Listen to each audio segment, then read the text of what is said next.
जब भी आप मेडिटेशन में बैठते हैं, क्या आपके साथ ऐसा होता है कि आपको ये फ़ील हो रहा हो कि कोई सामने से आपको देख रहा है या कोई भूत आस-पास बैठा है या कोई एंटिटी है आस-पास जिसकी वज़ह से आपको डर लगने लगता है? आज इसके रीज़न के पीछे जाते हैं कि हमें ऐसा क्यों फ़ील होता है? ऐसा इसलिए होता है क्योंकि मेंटल इम्प्रेशंस आपके अंदर बहुत ज़्यादा भरे हुए हैं बचपन से। Now the question comes mental impression क्या है? तो मेंटल इम्प्रेशन वो सारे एक्सपीरियंसेस हैं या वो सारे थॉट्स हैं जिन्होंने आपके माइंड में एक गहरा मार्क छोड़ दिया है। ये जो गहरा मार्क होता है ना, इसी को मेंटल इम्प्रेशन कहते हैं। ये सारे मेंटल इम्प्रेशन आपके अनकॉन्शियस माइंड में सेव्ड होते हैं। तो जितने भी आपके ट्रॉमास होते हैं या जितने भी आपके डर होते हैं या आपका गुस्सा होता है, हेट्रेड होती है, जितने भी नेगेटिव इमोशंस होते हैं, इवन आपके जितने भी ड्रीम्स हैं या हिडन टैलेंट्स हैं, वो सब आपके अनकॉन्शियस माइंड में स्टोर्ड हैं। अब होता क्या है, जब भी आप मेडिटेशन करने के लिए बैठते हैं, तो आप आइज़ क्लोज़ करते हैं और आप देखते हैं आपके माइंड में क्या चल रहा है या आप अपनी ब्रीदिंग पे फ़ोकस करने लगते हैं। तो हमारे जो अनकॉन्शियस में जितना भी कुछ स्टोर्ड मटेरियल होता है ना, वो धीरे-धीरे आपके अवेयरनेस में आने लगता है, आपके कॉन्शियसनेस में आने लगता है और उस टाइम आपको ऐसा फ़ील होता है, आपका माइंड बार-बार वो सारे थॉट्स क्रिएट करता है, जो भी आपने अपने अनकॉन्शियस में फ़ीड किए होते हैं, तो आप एकदम से अनकंफर्टेबल हो जाते हो। आपको लगता है कि कोई है सामने। क्योंकि अगर आप याद करो, बचपन से लेकर अभी तक आपने कितनी ज़्यादा हॉरर मूवीज़ देखी हैं या भूत-प्रेत के बारे में सुना है या इवन आजकल तो यूट्यूब में भी पॉडकास्ट ही होते रहते हैं इन चीज़ों पर। तो आपके माइंड में एक स्कीमा बन जाता है, एक काइंड ऑफ इमेज बन जाती है, जो एक गहरा इम्प्रिंट छोड़ देती है आपके माइंड में, जिसको मेंटल इम्प्रेशन कहते हैं और वो आपके अनकॉन्शियस माइंड में बहुत अच्छे से छप जाता है। तो ये सारी चीज़ें तो आपको मेडिटेशन में ऑब्ज़र्व करनी ही पड़ेगी। अगर ऐसा कुछ आपको फ़ील हो रहा है कि कुछ सामने है या कोई आपको मारने वाला है, तो ये बस माइंड का खेल है, ये इल्यूज़न है जो आपका माइंड आपको क्रिएट कर रहा है डराने के लिए, क्योंकि इतना सारा गार्बेज आपने अंदर जमा कर रखा है। तो जैसे-जैसे आप उन सब इम्प्रेशंस को देखते जाएँगे, देखते जाएँगे, देखते जाएँगे, तो आप देखेंगे कि थोड़ी देर बाद आप बहुत ही कंफर्टेबल फ़ील करेंगे। आपको ऐसा लगेगा कि ओह! ये तो माइंड का खेल था। मेरा माइंड मेरे दिमाग में अलग-अलग थॉट्स क्रिएट कर रहा था, मेरे डर से रिलेटेड या मेरे गुस्से से रिलेटेड या मेरे को कोई भी चीज़ हो सकती है वो, राइट? तो आप जैसे-जैसे उन चीज़ों को देखते जाएँगे, धीरे-धीरे वो सारे मेंटल इम्प्रेशंस खत्म होते चले जाएँगे। अब इसमें आप एक और चीज़ कर सकते हैं, जब आपको ऐसा अनकंफर्टेबल फ़ील हो कि सामने कुछ है, तो उस टाइम पे आप अपने बॉडी में जो भी फिजियोलॉजिकल अराउज़ल हो रही है ना, उसको ऑब्ज़र्व करिए। हो सकता है कि तब आपकी हार्ट रेट बहुत ज़्यादा फ़ास्ट हो जाए, आपकी ब्रीदिंग बहुत ज़्यादा फ़ास्ट हो जाए क्योंकि आपको बहुत ज़्यादा डर लग रहा है। तो उस टाइम अपने बॉडी के इन सेंसेशंस को ऑब्ज़र्व करिए।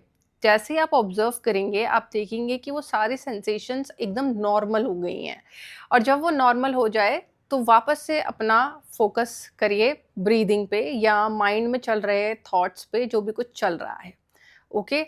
बहुत सारी टेक्नीक्स होती हैं जो वेस्टर्न थेरेपिस्ट यूज़ करते हैं, जिनको एक्सपोज़र थेरेपी कहा जाता है। तो सपोज़ अगर आपके बच्चे को रात में डार्कनेस से डर लगता है, तो उनको ज़्यादा से ज़्यादा डार्कनेस में लेकर जाइए अपने साथ, जिससे कि वो डार्कनेस से एक्सपोज़ हो सकें। जितना ज़्यादा उन्हें आदत हो जाएगी ना अंधेरे में चलने की, अकेले सोने की, उतना ज़्यादा वो इस फ़ियर से छूट सकते हैं। अदरवाइज़ वो ज़िंदगी भर डार्कनेस से डरते रहेंगे। तो ये कुछ तरीके हैं, ऐसे ही कुछ बच्चे होते हैं जिनको बैलून से डर लगता है बहुत ज़्यादा, तो उसमें एक्सपोज़र थेरेपी आप कैसे कर सकते हैं, उस बच्चे को बैलून फुला के हाथ में पकड़ा दीजिए और फिर एक पिन से फोड़ दीजिए और एकदम से जैसे ही वो साउंड आएगी बैलून की, तो वो एकदम से डर जाएगा। लेकिन जितनी बार आप ये सारे प्रैक्टिस उसको कराते रहेंगे, एक्सपोज़र देते रहेंगे, जिस भी चीज़ से आपके बच्चे को डर लगता है या आपको ही डर लगता है, उतना ज़्यादा आप उस डर को ओवरकम कर पाएँगे, उतना ज़्यादा आपको फिर वो चीज़ वापस से डराएगी नहीं। तो हम ईस्ट वाले लोग मेडिटेशन के थ्रू अपने डर को ख़त्म करते हैं, जो कि जबकि जो वेस्ट वाले थेरेपिस्ट हैं, वो एक्सपोज़र थेरेपी के थ्रू इन सारी चीज़ों से डील करते हैं। जब एक बार आप मेडिटेशन कर ले, उसके बाद हम ओम चैंट भी कर सकते हैं, कम से कम 8 से 10 राउंड्स। जितना ज़्यादा आप ओम चैंट करेंगे ना, उससे आपके जितने भी जो मेंटल इंप्रेशंस हैं ना, वो भी रिलीज़ होने लगते हैं। क्योंकि आप ओम की एक सर्टेन वाइब्रेशन है, राइट? एक सर्टेन फ्रीक्वेंसी पे ओम वाइब्रेट करता है। तो ये जितने भी आपके अनकॉन्शियस में रिप्रेस्ड मटेरियल है ना, उन सबको भी ओवरकम करने में बहुत ज़्यादा हेल्प करता है। तो अगर आपसे आइज़ क्लोज़ करके मेडिटेशन अभी इनिशियली नहीं हो रहा है, तो आप सबसे पहले ओम चैंट से स्टार्ट करिए। ओम चैंट कम से कम आप 8 टू 10 राउंड्स करिए या फिर 5 मिनट तक आप सिर्फ़ ओम ही चैंट करते रहिए। इसके बाद आप हमिंग बी साउंड टेक्निक कर सकते हैं, जिसको भ्रामरी भी बोलते हैं। तो ओम के जस्ट बाद आप भ्रामरी करिए और उसके बाद आप नाड़ी शोधन क्रिया, जो अल्टरनेट नॉस्ट्रल ब्रीदिंग है, वो करिए। ये 3 टेक्निक्स अगर आप रेगुलर करेंगे ना 1 मंथ तक, तो आप देखेंगे कि अब आपको मेडिटेशन में वो सारे जो डर वाले थॉट्स थे, वो आना काफ़ी हद तक कम हो जाएँगे या फिर आएँगे ही नहीं। तो 1 मंथ के बाद आप अपना मेडिटेशन स्टार्ट कर सकते हैं। तब तक अपने आप को साधिए, इस काबिल बनाइए कि आप मेडिटेशन कर पाने में बहुत ही सक्षम हो जाएँ। अदरवाइज़ ये जो माइंड में चल रहा इल्यूज़न है, ये आपको बैठने नहीं देगा कभी भी मेडिटेशन में, आप हमेशा ही डरते रहेंगे।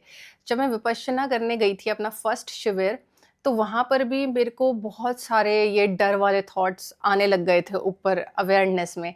क्योंकि बचपन से वही सब देखा था, आहट, कोई है और बहुत सारे स्केरी मूवीज़, तो वो सारा ना अवेयरनेस में आने लगा और मैं बहुत ज़्यादा डर गई। तो जब मैंने टीचर को ये बात बताई, तो उन्होंने बोला कि बेटा, ये जितने भी तुम्हारे डर हैं, ये तुम्हारे संस्कार हैं, अगेन मेंटल इंप्रेशंस। इनको यहीं छोड़ के जाओगी ना, तो ही तुम ये सोचना कि तुम इस रिट्रीट से कोई लाभ लेके गई हो, अदरवाइज़ तुम्हारा ये रिट्रीट में आना फ्रूटफुल साबित नहीं होगा। उन्होंने हालाँकि मुझे बहुत बार समझाया, बट मैं नहीं डील कर पाई उससे, क्योंकि मैं 18 इयर्स की ही थी और मेडिटेशन उससे पहले कभी प्रैक्टिस किया नहीं था। तो मेरे लिए वो बहुत ज़्यादा ही हो गया था, क्योंकि हर दिन आपको साढ़े 10 घंटे मेडिटेट करना है, 10 दिन, और एकदम नोबल साइलेंस मेंटेन करना है, जिसमें आपके फैमिली मेंबर भी अगर आप आए हैं मेडिटेशन करने, उनको भी सेपरेट रूम मिल रहा है, आपको भी सेपरेट रूम मिल रहा है।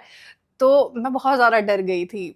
तो 5th या 6th डे ऐसा था कि मैंने टीचर को बता दिया था कि मेरे से डील नहीं हो रहा है, मुझे बहुत ज़्यादा डर लग रहा है, तो मैं अपनी मदर के साथ रह सकती हूँ क्या? उन्होंने तो हालाँकि मना ही किया, लेकिन मैंने उनको बोला कि प्लीज़ मुझसे नहीं हो पाएगा। मेरे को बहुत ज़्यादा हार्ट बीट भी बहुत ज़्यादा रेज़ हो गई थी। अंधेरे से भी डर लगता था उस टाइम पे तो। तो मतलब हालत ऐसी हो गई थी कि फर्स्ट 4 डेज़ तो मैंने जैसे-तैसे निकाले हैं वहाँ पे, रात में लाइट जला के सोती थी, तो मैं इतना ज़्यादा डर गई थी। तो अल्टीमेटली फिर मदर के साथ ही मैं शिफ्ट हो गई बाकी 5 डेज़ के लिए। तो इसीलिए इनिशियली जो मैंने आपको ये 3 प्रैक्टिसेस बताई हैं ना, ये 1 मंथ तक करिए, इससे आपका काफ़ी हद तक जो मेंटल इंप्रेशंस है वो रिलीज़ होना शुरू हो जाएँगे। उसके बाद आप बहुत ईज़िली मेडिटेशन में बैठ सकते हैं। इस वीडियो से रिलेटेड अगर आपकी कोई भी क्वेरी हो, तो आप मुझे कमेंट में लिख सकते हैं, मैं आपको रिप्लाई ज़रूर दूँगी।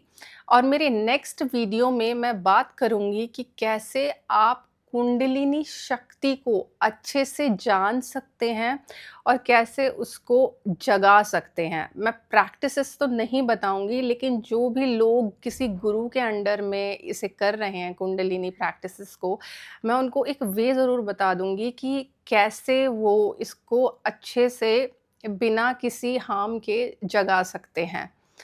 क्योंकि मैं भी कहीं न कहीं उसी पाथ पर हूँ अभी। नेक्स्ट वीडियो में मिलते हैं। ओम नमः शिवाय।